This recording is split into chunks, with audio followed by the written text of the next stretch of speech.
기도하겠습니다. 하나님 아버지, 이 자리에 오셔서 이 예배가, 이 미사가 하나님께서 기뻐하시는, 하나님께서 원하시는 예배가 되게 해주시고, 참여하는 모든 이들이 하나님께서 기뻐하시는 사람들 되게 하여 주시옵소서. 예수님 이름 받들어 기도하였습니다. 아멘.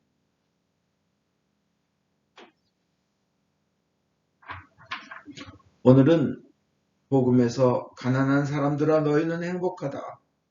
하나님 나라가 너희의 것이다. 이거 행복하다가 다른 번역에서는 복되도다로 되어 있어요. 축복받음과 행복이 같은 의미에서 아마 어원으로 쓰였나 봅니다. 우리의 의미에서는 행복하다는 거와 복되다는 거는 반드시 같은 개념은 아닙니다. 그죠? 행복 따로 있고 축복 따로 있는데 크게는 같습니다. 지금 굶주린 사람들아 복되도다. 너희가 배부르게 될 것이다. 가난한 사람들, 굶주린 사람들, 지금 우는 사람들아 복되어라. Be blessed. 행복하다. 너희는 웃게 될 것이다. 아멘. 우는 사람들 행복하다. 이거 예수님의 약속입니다. 예수님의 말씀 반드시 이루어집니다. 사람의 아들 때문에 사람들에게 미움을 사고 내어 쫓기고 욕을 먹고 누명을 쓰면 너희는 행복하다. 그럴 때 너희는 기뻐하고 즐거워하리라. 하늘에서 너희가 받을 상이 클 것이다. 아멘. 오늘 복음에서 병도 고쳐주시고 육체 병도 고쳐주셨어요. 사람들 육체의 병 고쳐주셨어요. 예수님이 하나님의 뜻이에요. 건강한 거는 악령을 쫓아주셨다고 했어요.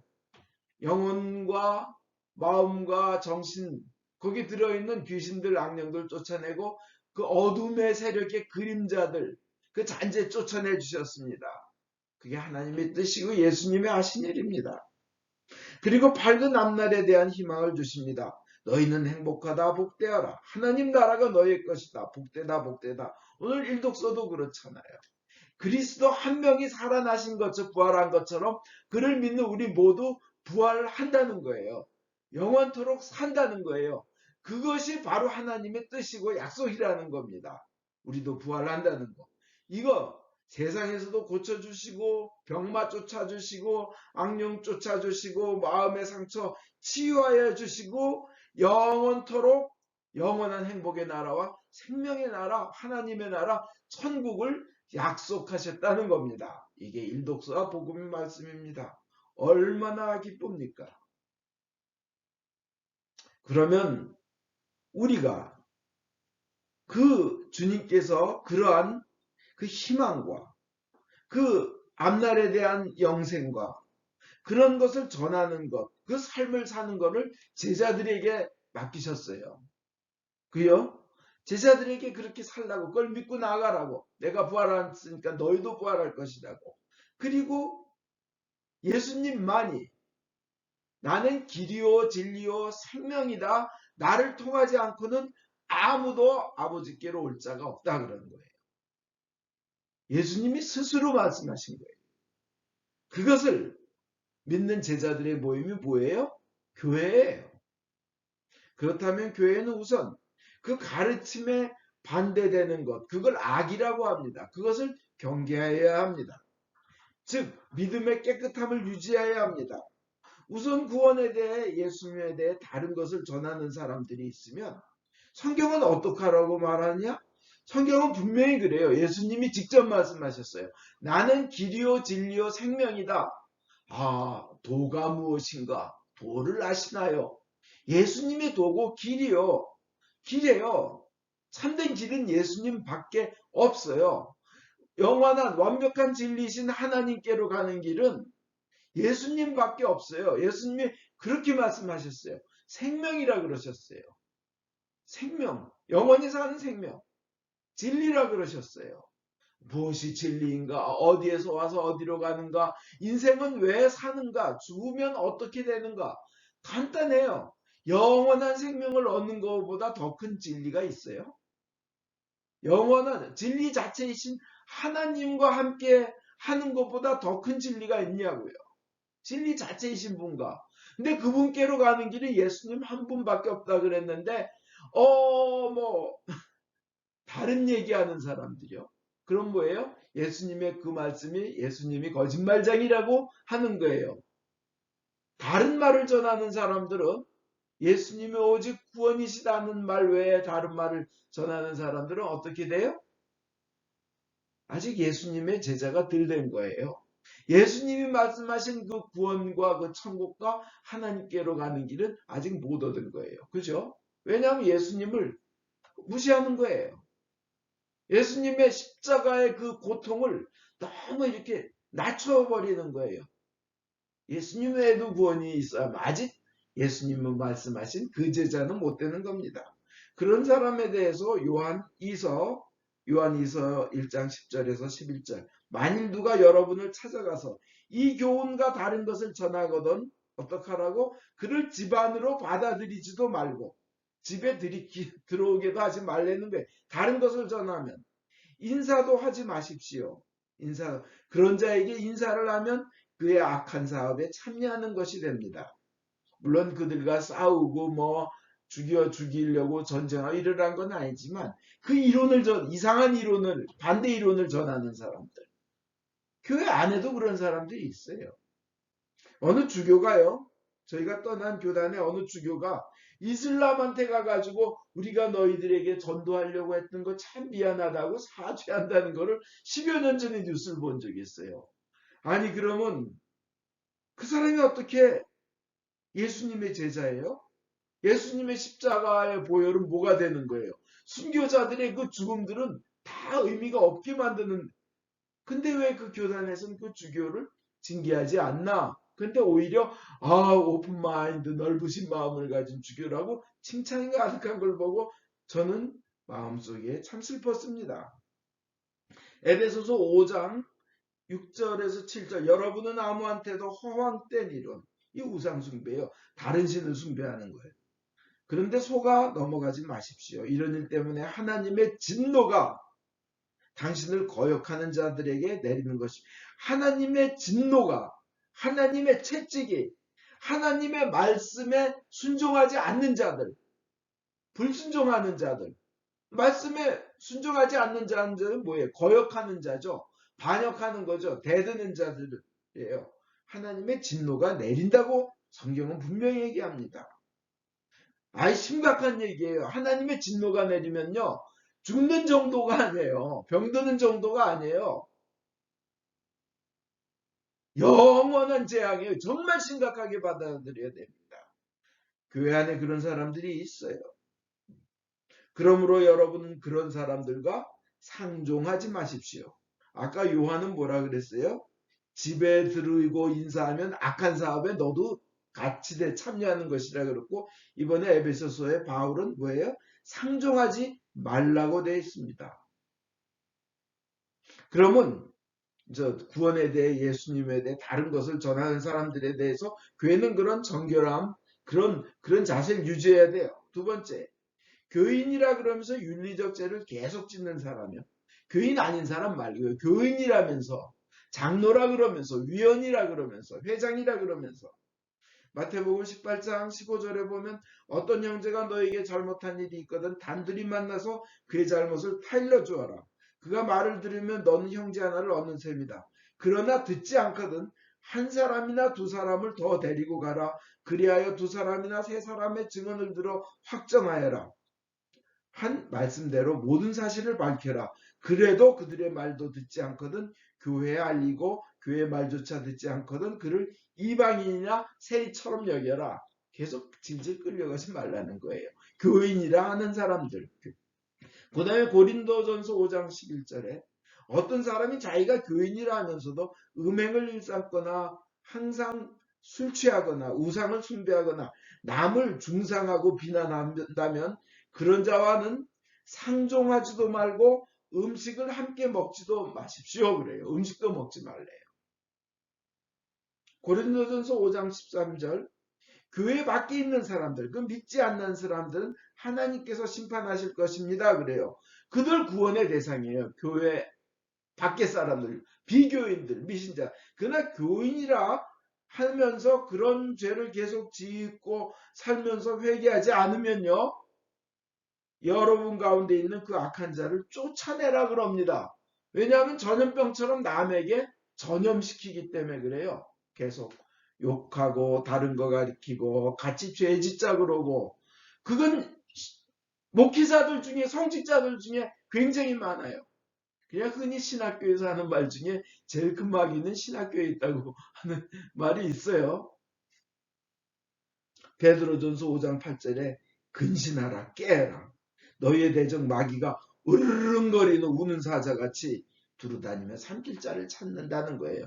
여러분, 교회는 정결함을, 그 믿음에 대한 정결함, 삶의 정결함을 유지해야 됩니다.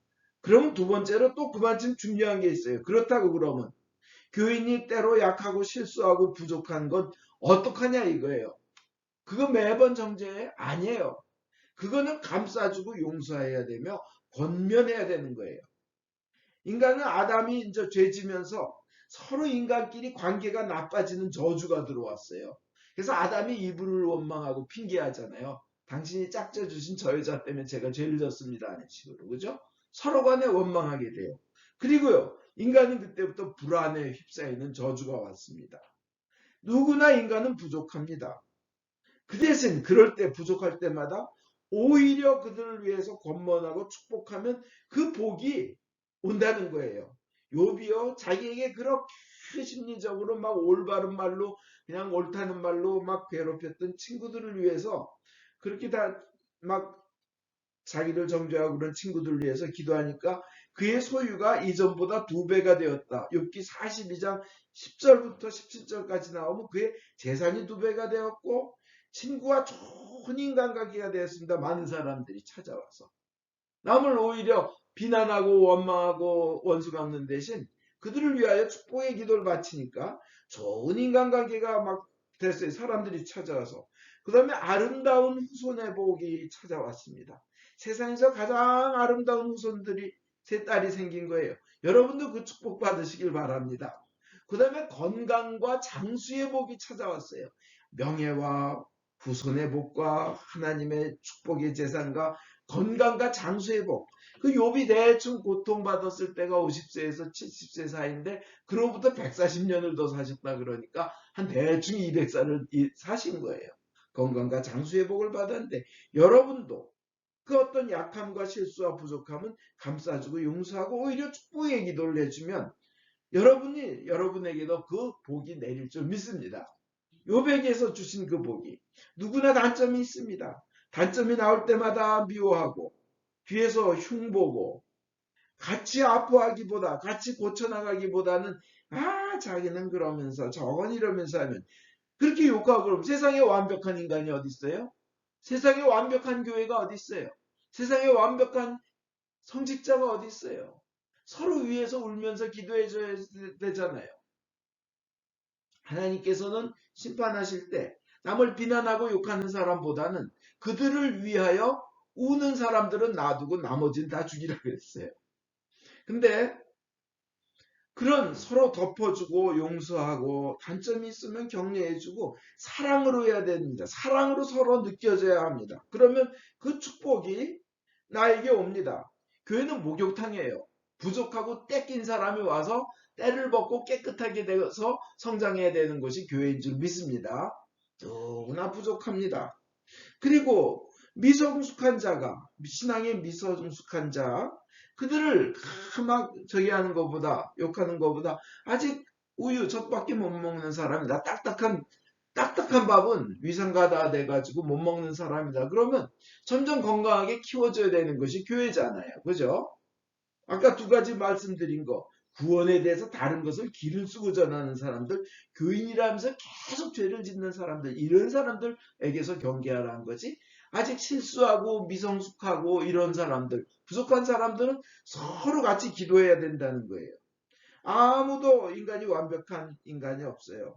자신도 결국은 별 수 없는 존재임을 알게 되는 거예요. 미우라 아야코의 그 빙점에서 그 주인공 요코는요, 아주 정결한 삶을 살려고 하는 그 소녀입니다.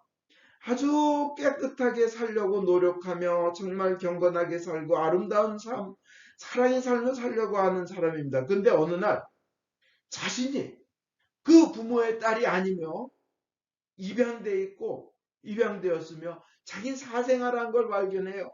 너무 충격을 받아요. 그리고 자기는 그렇게 깨끗이 살려고 했는데 자신의 피에 살인자의 피가 흐르는 것을 알게 돼요. 그 빙점에 보면 살인자의 피뿐만 아니라 음란의 피가 흐르는 그 주인공들이 많이 나옵니다. 이 집에 지금까지 자기가 엄마로 친아빠로 알았던 그 친엄마 아빠의 진짜 딸을 죽인 그 살인마의 딸이 자기라는 걸 알게 돼요. 빙점에서 보면요. 그 자기는 어떤 환경적인 어려움도 이기고 깨끗하고 정결하고 똑바로 살려고 했는데 그 모든 의지가 살아왔던 모든 것이 무너져 내리는 겁니다.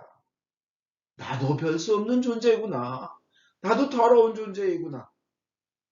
그 모든 것이 그냥 얼어버리는 점, 얼기 시작하는 점, 그것이 빙점입니다. 거기서는 아무것도 할 수 없어요.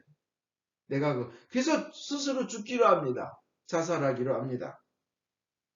근데 눈 쌓인 언덕을 자살하려고 눈 쌓인 언덕을 똑바로 걸어 올라갑니다.